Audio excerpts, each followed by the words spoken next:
Good morning.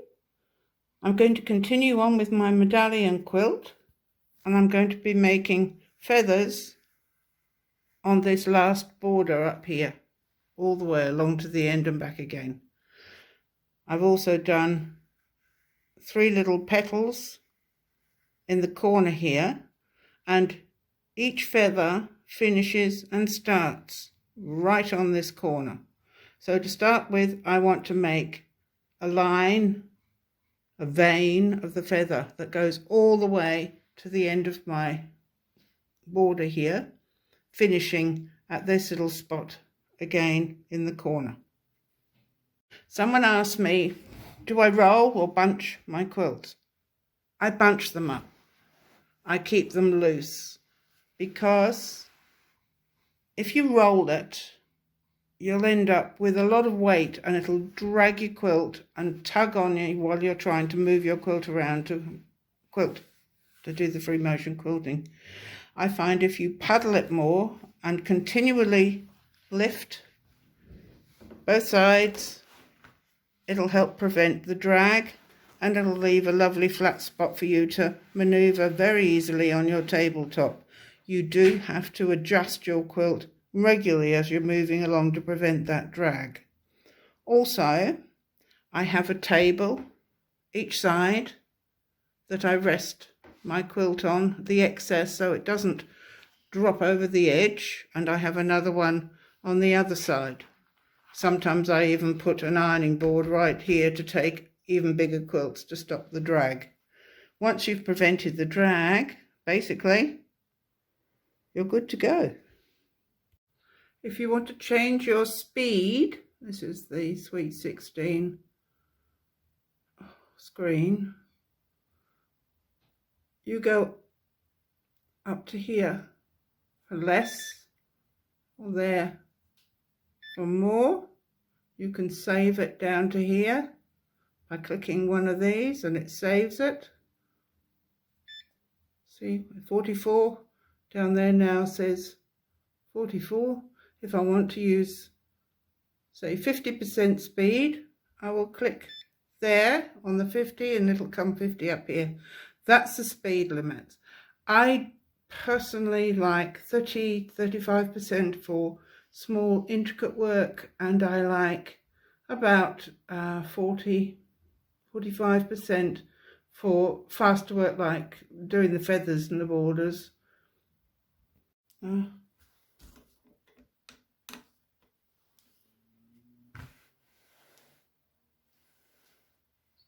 Start video.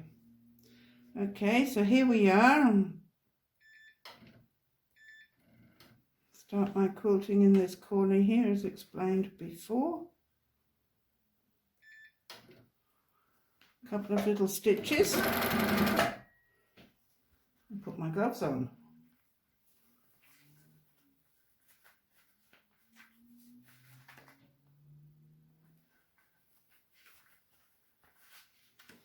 Now, make sure my quilt is nice and loose so I can move it freely and take out a few pins along the way.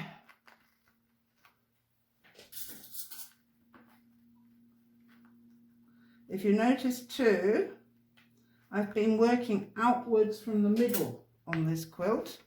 So I started right in the center and then I did each border, finished it, then went on to the next. Much easier way of quilting, and you find you don't get so many puckers. If you start, say, on this row and then go inwards, you're likely to have some bunching in the center there. Always work middle out. Okay, so I'm going to do a line all the way down here. You do not need special rulers to make a wavy line. Just go for it. Make sure you leave enough room on each side of the line to be able to do feathers, but put in some waves to make it more interesting along the way. That's going to be the center part, the vein of the feathers.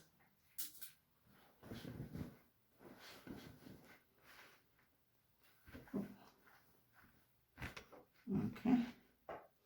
When you stop and start again, start slowly so you don't get a jaggy bit.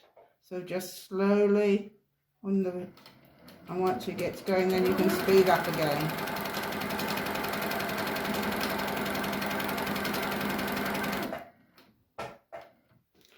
And this machine, for some weird and wonderful reason, hates needle down when you stop. It forever stays up, so I always have to do an extra little tap with the foot pedal to get the needle to go back down again. Otherwise, when you shift, you end up with a stitch that long.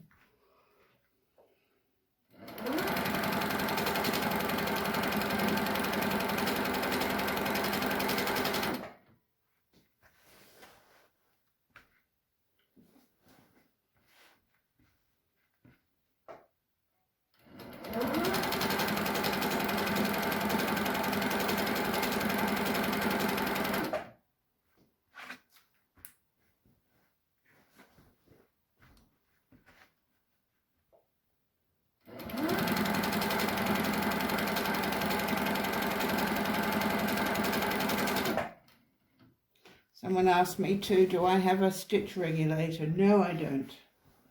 I tried one once, the one that you have to put underneath and hold as you're going, and I found it more of a hindrance than a help. If you just practice, practice, practice, you'll end up being able to make reasonably even stitch length. Don't be too hard on yourself. It's not a long arm machine that you stand at with a stitch regulator and everything is just perfect. When it's sit down, nothing is ever perfect. But the overall result always looks just as good. So just don't be too hard on yourselves. Now I'm coming up to the last corner here, so I need to finish this swirl down the bottom here so they all look the same. So little lump and back down again. Right, now I've got to the corner. I've already done 3 petals there, so I don't need to do that. But on the other corner, the other feathers, I would do the petals, just 3 loops, a small, a big one in the middle, small, back to the corner. Now we start the feathers. Now I want the feathers to start on the bottom, because as I said before, if you don't want it to bunch, you always do it from the center out. So do this side petals of the feather first. Now the first feather is just a loop, basically, to get us out of this corner. So I'm just going to travel up a little bit and do a round bump and go back down.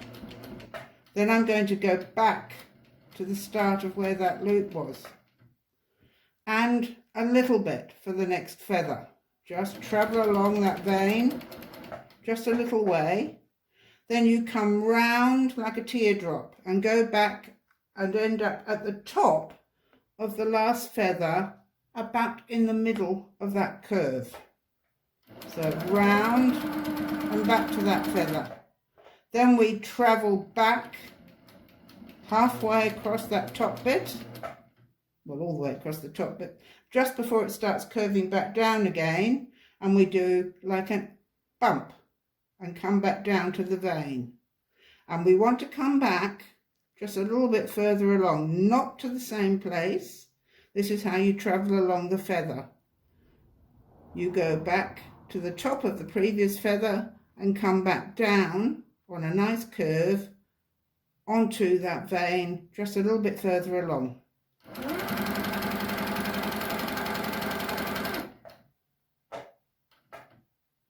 Then we start our bump motion now. We travel along, we go to the top, we bump, we come back. Travel along, round, bump, bump, back down. It's the easiest feather I've ever come across to do, and always looks nice, even if you accidentally don't quite go across the top. It still looks good. So we travel a little way, then we go round up to the top, to the middle of the top of the other feather, then bump following across the top, travelling across the top, bump and back down, bump, bump, back down, travel along, up, bump, bump, back down. Try and come back to the feather, to the vane, just that little bit further away from where you finished the first one. And then don't really travel unless you're on a steep curve. Just come back out again from where you stopped, not travelling along the vane. Up, bump, bump, back down. Up, bump, bump, back down. And make sure that flipping needle stays down. Oh, I'll have to get that fixed. Right, travel a little bit up, bump, bump, back down,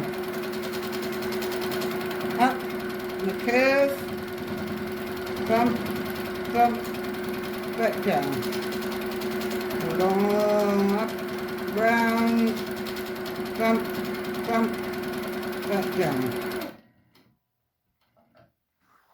I don't know if my hand's in the way there and you can see what I've been doing. It's a bit hard. Probably not.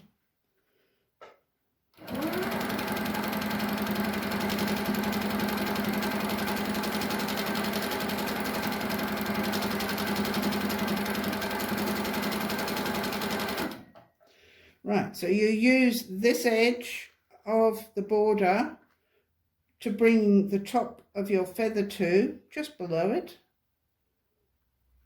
and the vane for your bottom.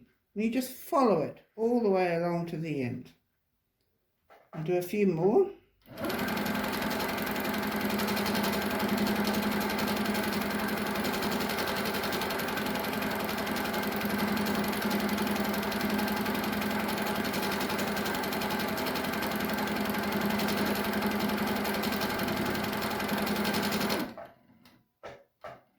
I also find after I've done 3 or 4 feathers, I need to pull the quilt over a little bit because it's beginning to drag,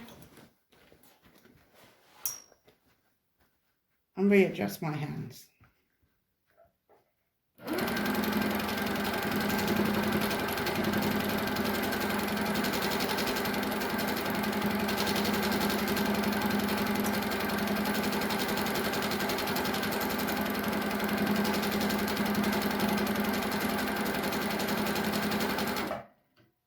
Okay, I'll continue on and finish this, and I'll come back and show you how to turn to go the other way. Friend, I'm going to do my first feather differently to all the others because you can't bump the first one. So I go all the way around, do a little round bit and come back like a teardrop and go back to the beginning.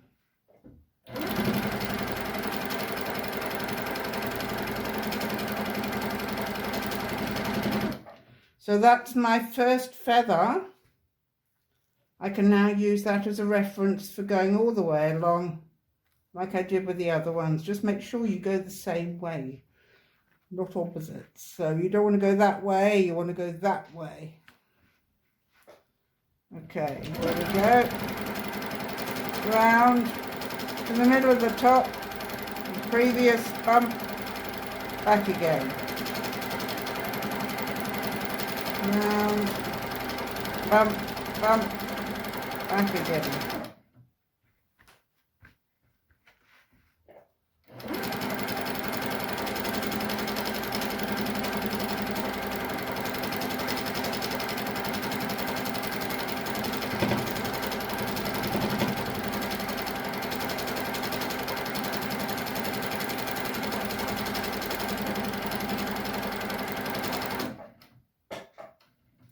And you see here how I've got tiny little feathers that side, really big ones on this side. This adds interest to the border rather than just doing a straight line and doing the same size feathers each side. This way it's a lovely swirling look. Looks very pretty when it's finished.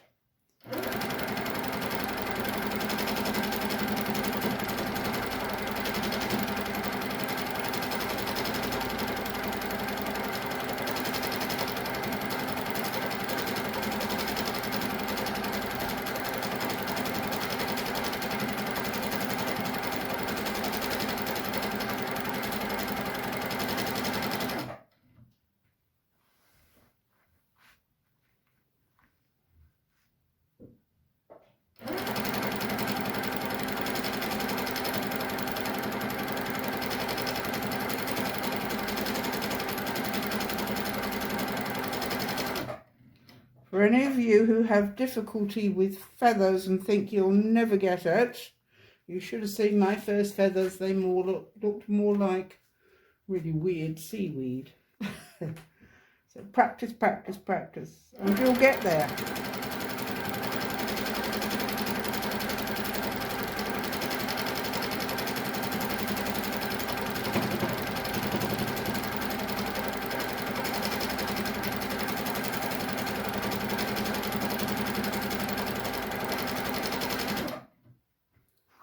Once you've done it a few times, you've trained your brain how to do it. It's really very repetitive.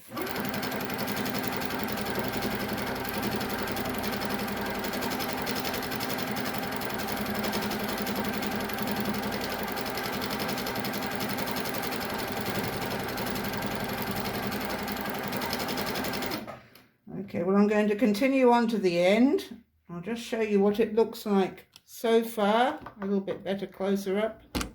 So here's all the feathers done and all the rows, the micro quilting and the ruler work that you saw earlier. I'll move along. There we go, all done. And that's my view out of my sewing room window. Rather nice. Enjoy your day. Bye bye.